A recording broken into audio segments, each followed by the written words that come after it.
Alors, Céline Tran, bonsoir. Bonsoir. Alors, Laurent, je sais, on a un peu de mal à la reconnaître quand elle est habillée, mais c'est Céline. Ah oui. C'est possible. Alors, Céline, tu es ici ce soir pour ton autobiographie, intitulée « Ne dis pas que tu aimes ça », publiée chez Fayard. Et là, on découvre la vraie Katsuni, la star du X qui a tourné plus de 400 films. 400 films. Je les ai pas comptés.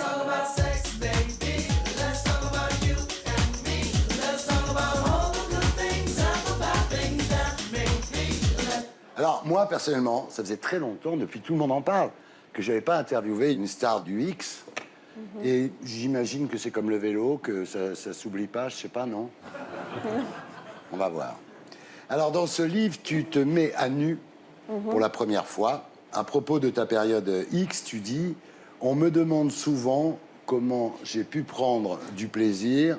Pour la bonne morale, il aurait été plus acceptable de subir. Donc les gens peuvent pas admettre ça, en fait. Ils disent Oui, tu dois c'est souffrir, ça. ma pauvre amie, quoi. C'est ça. Ce qui est bizarre, c'est que c'est ça qui est obscène apparemment aux yeux des gens, c'est qu'on peut parler du porno comme une épreuve, comme une expérience traumatisante, comme une expérience où on a été abusé, mais dès lors qu'on en parle comme un plaisir et comme un choix assumé, ça dérange. Ouais. C'est dommage quand même, parce que ça prouve que c'est quand les même gens... la base. Oui. Oh là là!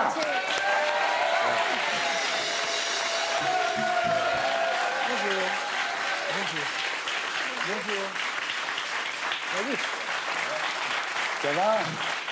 Dès qu'on parle du porno, femme, je vous aime. Je te fais un update. Maître Renard par l'odeur léchée. Céline a écrit un livre sur sa vie de star du porno sous le nom de Katsuni. Mais on va commencer par le commencement. Tu es né... Sous Céline. X. Oui. Laurent Baffy. Alors, tu es né le 9 avril 1979 à Lyon. Ton père, profession libérale. Tu as hérité de ses origines vietnamiennes. Ici la voix. Oui. Thierry, vous avez perdu la main. Pour interviewer une star du X, il faut se tortiller sur son siège comme un collégien en rut et baver un petit peu. Alors, ton père était très à cheval sur la discipline. Hein.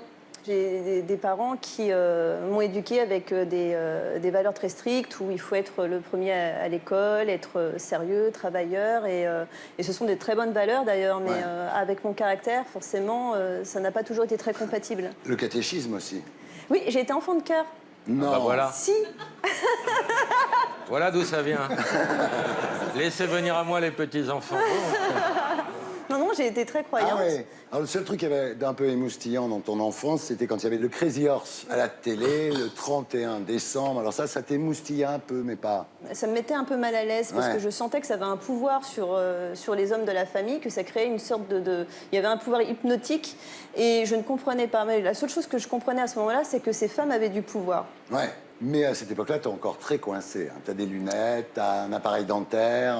Ouh là là là. Ouais, j'ai jamais été la fille populaire du lycée. J'étais très réservée, très timide. Mais justement, il faut se méfier des gens timides parce que souvent, ça fait un effet de C'est les cocotte pires, minute. Le jour où ils se réveillent. Exactement, ouais. Et le jour où je me suis réveillée, effectivement, après, Oui, ça a été chaud quand ça tu allait t'es très réveillé. vite. Oui. Ouais. Alors, la seule diversion à l'époque, c'était le karaté.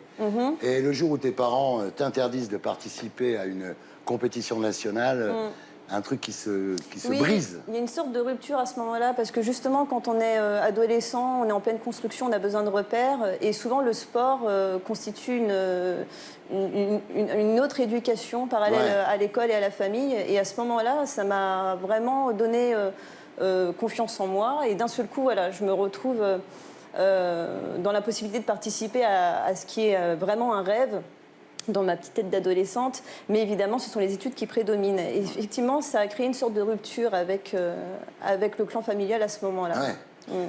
Alors, côté sexe, tu es vierge jusqu'à l'âge de 19 ans, ce qui est assez vieux, finalement, non? Je me suis dit, effectivement, à ce moment-là, bon, bah, il est peut-être temps de vivre cette expérience, parce que je veux apprendre. Voilà. Mais ça s'est pas très bien passé la première fois. Hein. C'était pas exceptionnel, parce que finalement, comme j'avais aucune connaissance de mon corps, en fait, pour recevoir du plaisir, il faut déjà se connaître soi et être apte à s'en donner à soi-même. J'étais complètement déconnectée de mon corps, donc finalement, Je pensais que j'allais avoir un énorme déclic. Et puis, je me suis montrée très passive. Et puis, je me suis dit, c'est pas pour moi, en fait. Ici la voix, Thierry. Encore un problème. Il y a un jeune homme qui est venu s'asseoir sur le siège prévu pour Julien Clerc.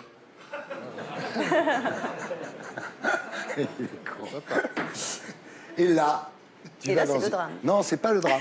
Non, c'est le destin.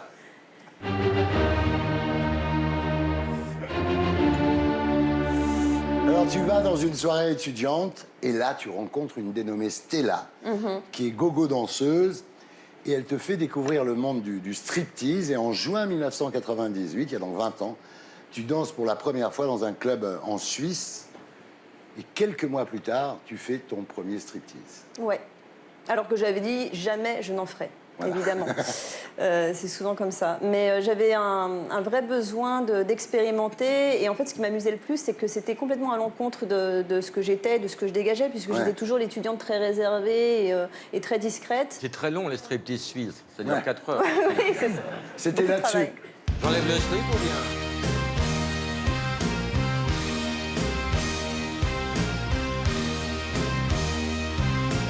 C'est un peu la chanson de tous les striptease quand même. Hein, c'est un peu ringard, mais c'est un classique. Ah voilà, mais bon. Alors en 1999, tu entres pour la première fois dans un sex shop. Et là? Non, C'est le drame. non, pas du tout. Elle achète un DVD de gangbang. Alors ce qu'on peut dire, c'est que pour toi, le commencement, c'est pas le Big Bang, c'est le gangbang. Voilà. D'ailleurs, tu en fais un bientôt. Ça te donne envie? Bien sûr, moi, quand je vois quelque chose qui me fascine, bien souvent, j'ai envie d'expérimenter. Bah oui. Non, c'est à partir de 5-6 quand même. Donc c'était dans le cabinet d'un dentiste, c'est ça? Oui. Comment ça se fait? Alors que je déteste aller chez le dentiste. Ouais, sauf Donc, là. ça m'a réconciliée avec le dentiste. Avec le dentiste. Et ça s'est bien passé? Ça tu te s'est rends compte super que ça bien te plaît? passé. Bah oui, J'étais c'est avec plaisant. des hommes qui étaient plus âgés, plus expérimentés. Et encore une fois, comme c'était un jeu, je me suis vraiment amusée. Est-ce que pour une femme, c'est pas ce qu'il y a de mieux? Bien sûr. Alors, un homme avec plusieurs femmes est considéré comme un roi. Une femme qui est présentée avec plusieurs hommes, on va dire, elle se fait dominer, c'est un objet sexuel. Mais non, en fait, une femme qui est face à plusieurs hommes, elle multiplie les plaisirs. Alors ensuite, il y a un photographe de mode à Grenoble qui te branche sur Penthouse, donc le magazine Penthouse, qui fait aussi des productions filmées. Et là, tu as peur de fâcher tes parents. Oui, c'est bien la raison pour laquelle je ne leur dis rien. Mais c'est ça aussi qui fait la valeur de l'expérience, c'est que ça reste secret. Et à ce moment-là, j'ai un malin plaisir à avoir une double vie entre ma vie d'étudiante, justement, et la vie souterraine dans le milieu de la nuit. Premier casting en juillet 2000, premier film, sous le nom de Katsuni. Voilà.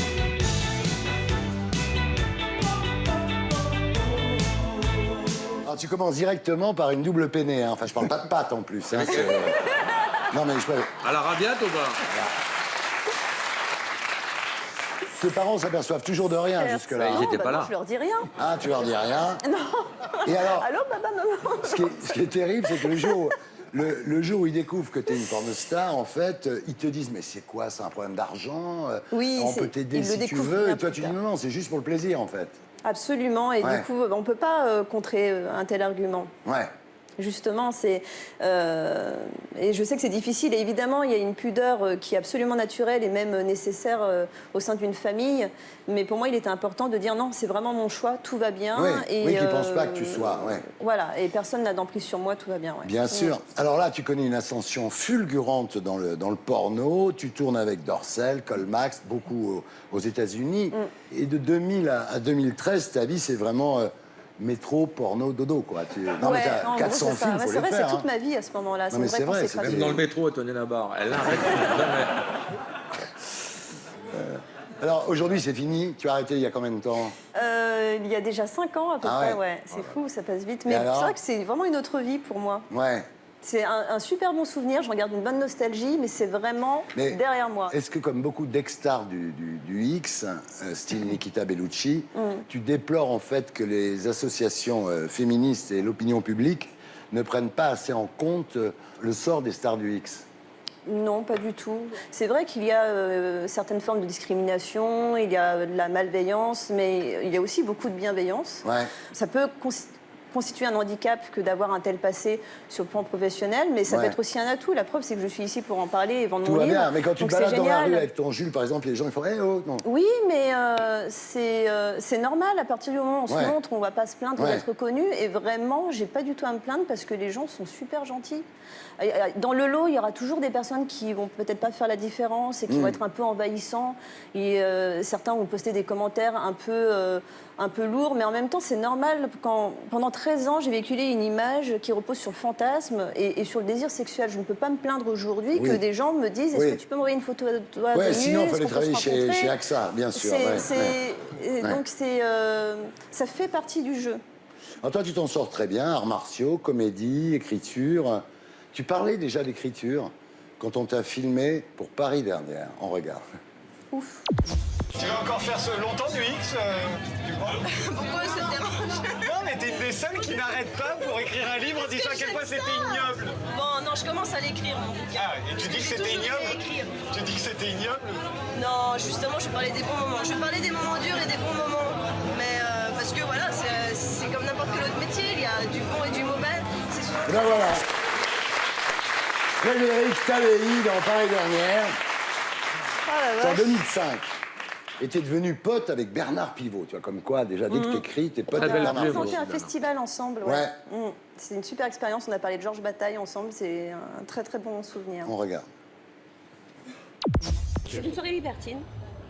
Oui, parce que oui, c'est une soirée de lecture et dont le thème c'est la littérature érotique, libertine, comme vous voudrez, du XVIIIe siècle. Donc, Mademoiselle est la marraine et je suis le parrain. Voilà. Donc c'est pour ça que nous formons un couple tout à fait improbable, mais tout à fait charmant. Je suis d'accord.